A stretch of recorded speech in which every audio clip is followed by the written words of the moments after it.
નમસ્તે મિત્રો, સ્વાગત છે તમારું મીના ઇન્ડિયન કિચનમાં। આજે હું મારા રસોડી બનાવી રહી છું દિવાળી સ્પેશિયલ ફરસી પૂરી। તો ચાલો બનાવવાની શરૂઆત કરીએ। તો સૌપ્રથમ એક વાસણમાં મેંદો ચાળીને લઈશું। તો આ પૂરી ચા સાથે ખૂબ જ સ્વાદિષ્ટ લાગે છે અને હા, લાંબો સમય સુધી ખરાબ પણ નથી થતી, તો મુસાફરીમાં પણ સાથે લઈ જઈ શકાય છે। હું અત્યારે 2 કપના માપથી પૂરી બનાવી રહી છું। તમારે જેટલા પ્રમાણમાં બનાવી હોય એટલું માપ ઓછું વધુ કરી શકો છો।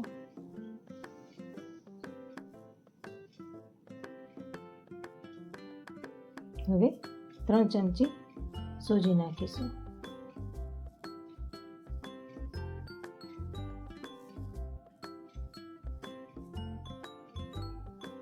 સોજી નાખવાથી આપણી પૂરી એકદમ ક્રિસ્પી એવી તૈયાર થશે। તો તમે પણ જ્યારે બનાવો તો સોજી જરૂરથી નાખજો। હવે મેં આ એક મસાલો તૈયાર કર્યો છે, જેમાં જીરું, અજમો અને મરી લીધા છે। તેને મેં ખાણીમાં અધકચરા ખાંડી લીધા છે। તેને આ લોટમાં એડ કરી લઈશું।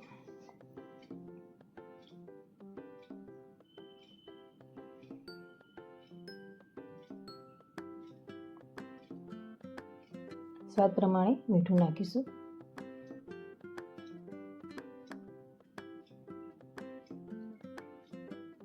એક ચમચી મરચું નાખીશું।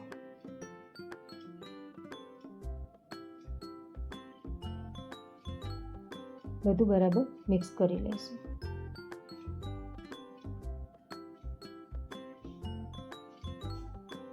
હવે મોણ માટે 4 ચમચી ઘી નાખીશું।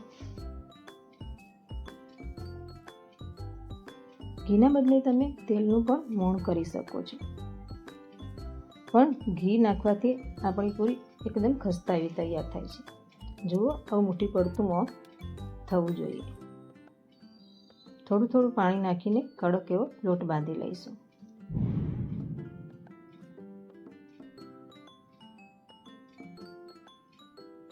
આટલો લોટ બાંધવામાં મારે અડધોથી પોણો કપ જેટલું પાણી ગયું છે। જે કપથી મેં લોટ લીધો હતો એ જ કપથી પાણીનું માપ લીધું છે।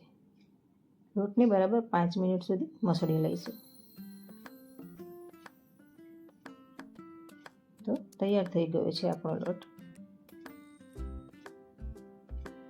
હવે એના પર થોડું તેલ લગાવી લઈશું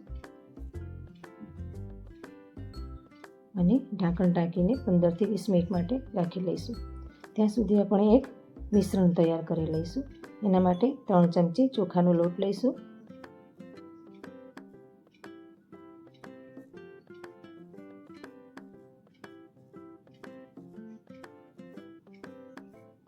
અને 3 ચમચી ઘી લઈશું।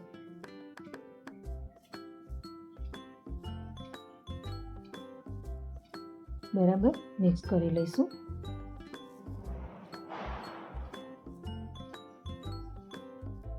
બરાબર ફેંટીને સ્મૂધ એવું મિશ્રણ તૈયાર કરી લઈશું। આને સાટો કહેવામાં આવે છે। હવે આપણો લોટ લઈ લઈશું। એમાં અડધા લોટમાંથી રોટલીના લુવા કરી લઈશું અને અડધો લોટ ઢાંકીને મૂકી દઈશું, જેથી લોટ સુકાઈ ના જાય। એક લુવો લઈ લઈશું। હવે એના પર થોડું તેલ લગાવીને આપણે રોટલી વણી લઈશું।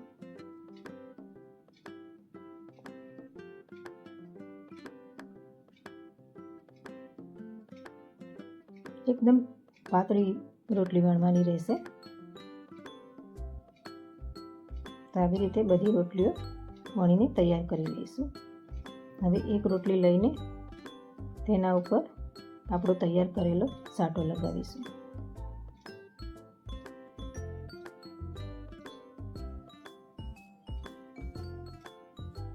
બધી બાજુ સરખી રીતે લગાવી લઈશું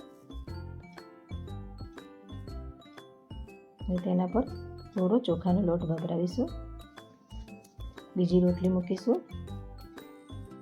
ફરી સાટો લગાવીશું।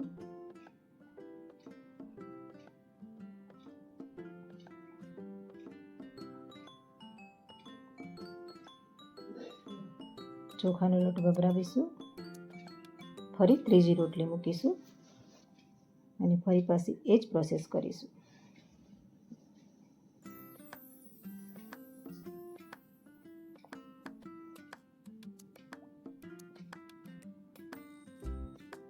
રોલ વાળી લઈશું.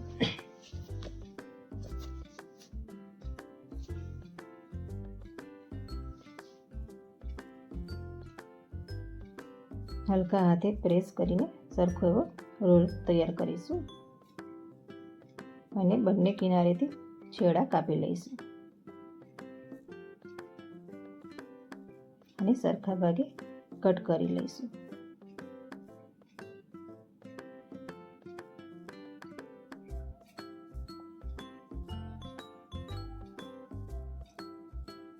ને પૂરી વણવા લઈએ એ પહેલાં બહારના ભાગના છેડાને આવી રીતે અંદરની સાઈડ દબાવીને પૂરી વણી લઈશું, જેથી તળતી વખતે પૂરીના પડ ખુલી ન જાય.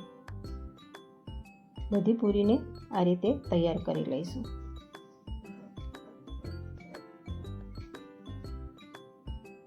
તો બધી પૂરી તૈયાર થઈ ગઈ છે. હવે મેં તળવા માટે તેલ મૂકી દીધું છે અને પૂરી પણ તળવા માટે નાખી દીધી છે. તો તેલ મીડિયમ ગરમ હોય ત્યારે જ પૂરી એડ કરવાની છે અને ગેસ એકદમ ધીમો રાખવાનો છે.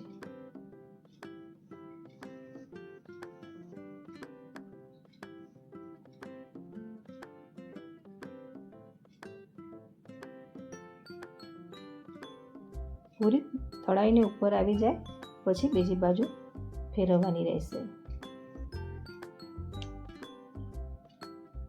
તો ધીમા ગેસે તળવાથી પૂરી અંદર સુધી ચડી જશે અને પડ પણ બધા ખુલી જશે.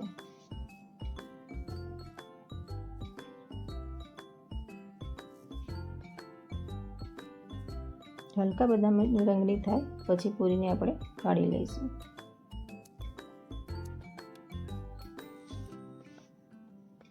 તો તૈયાર છે આપણી ક્રિસ્પી એવી ફરસી પૂરી.